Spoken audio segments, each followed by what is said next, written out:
My name is Sam, and if you're in your 40s, I want to ask you something most people avoid. Not at work, not with friends, not even with their partner. Late at night, when everything goes quiet. If your income stopped tomorrow, not forever, just for a few months, how long would your life actually hold together? Because here's the uncomfortable reality.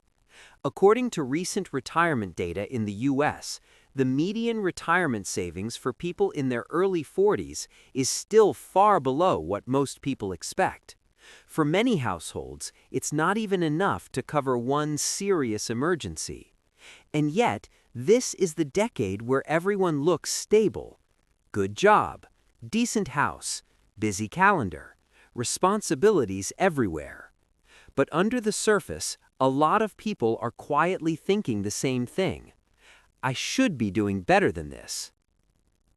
When someone says, you can still retire a millionaire by 55, it sounds fake, like motivation content for people who already won. But I'm not here to sell you hope. I'm here to explain why your 40s aren't too late. They're just the last decade where mistakes get expensive. Most people think they're behind because they started late. I used to think that too, that if you didn't invest in your 20s, the story was already written, that compound interest only rewards perfect timing. But that's not what the data shows. The real reason people struggle in their 40s isn't lack of income, it's lack of structure. Income usually grows in your 30s and 40s, but spending grows faster and more quietly. Not on luxuries, on obligations. A slightly bigger house, a car that feels reasonable, subscriptions that never get questioned, lifestyle choices that harden into permanence. None of this feels reckless, it feels normal. And that's exactly the problem. In your 20s, mistakes are flexible. In your 30s, they're annoying. In your 40s, they become fixed costs. So when people say, I make good money but I feel stuck, that's not a mindset issue. That's structural pressure. Your 40s are not about earning more. They're about stopping financial gravity from pulling you backward. Let's slow this down and talk realistically. Retiring with $1 million by 55 doesn't require insane returns. It doesn't require crypto miracles. It doesn't require 100-hour work weeks. It requires 3 boring things done consistently: time exposure, cash flow control, and psychological stability. Historically, diversified equity markets have delivered long-term returns that reward patience, not every year, not predictably, but consistently over decades. The problem isn't the math. The problem is behavior under stress. In your 40s, stress is constant. Career pressure peaks, family needs increase, health becomes louder, time feels expensive. And when stress goes up, decision quality goes down. People don't fail financially because they don't know what to do. They fail because they can't do it calmly for long enough. That's why chasing aggressive returns backfires.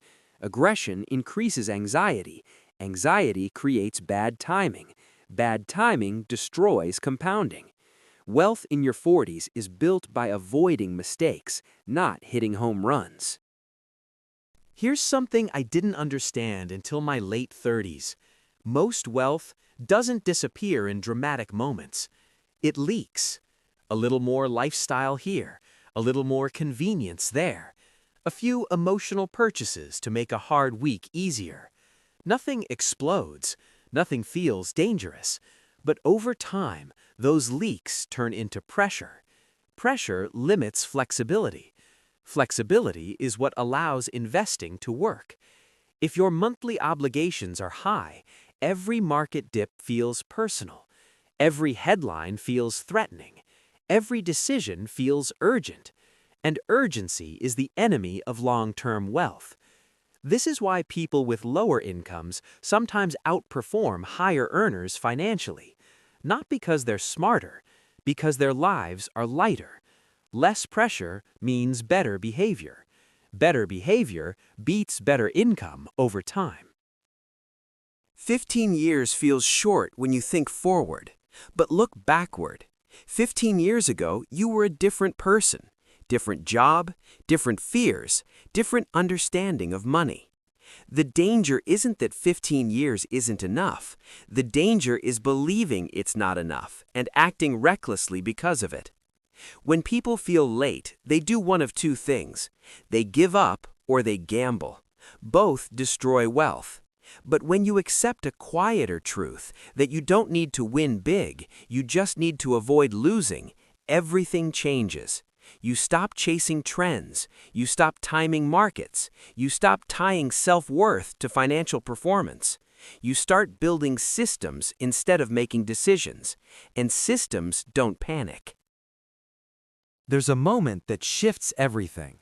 It's when you realize you're not trying to be rich, you're trying to be safe.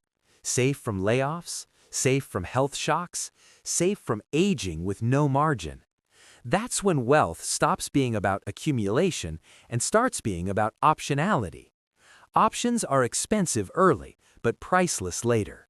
A paid-off home isn't exciting until income drops. A boring index fund isn't impressive until it quietly compounds. A large emergency fund doesn't look productive until it saves you from panic. This is where millionaire paths diverge. Some people chase upside forever. Others protect downside first. Protecting downside reduces regret. Reduced regret improves consistency. Consistency is where compounding actually works. In real life, this doesn't look extreme. It looks like living below what you could afford, not below what feels comfortable. It looks like investing automatically, even when news cycles feel loud. It looks like saying no to expenses that increase monthly pressure. It looks like taking health seriously because medical costs are one of the biggest threats to retirement globally. It looks like understanding taxes not to be clever, but to be efficient. And most of all, it looks like patience, not passive patience, intentional patience, the kind where you trust behavior over emotion. If you're in your 40s and you feel behind, let me say this as Sam, not as a guru. You're not late to life. You're not irresponsible. You're not broken. You're just standing at the age where time becomes visible. That awareness feels heavy, but it's also powerful. Because from here on out, every calm decision matters more. Every avoided mistake compounds. Every dollar given purpose buys future peace. You don't need perfection. You don't need genius. You need consistency and the courage to play a quieter game than everyone else. And if you're still worried about retirement, you still have time to shape it.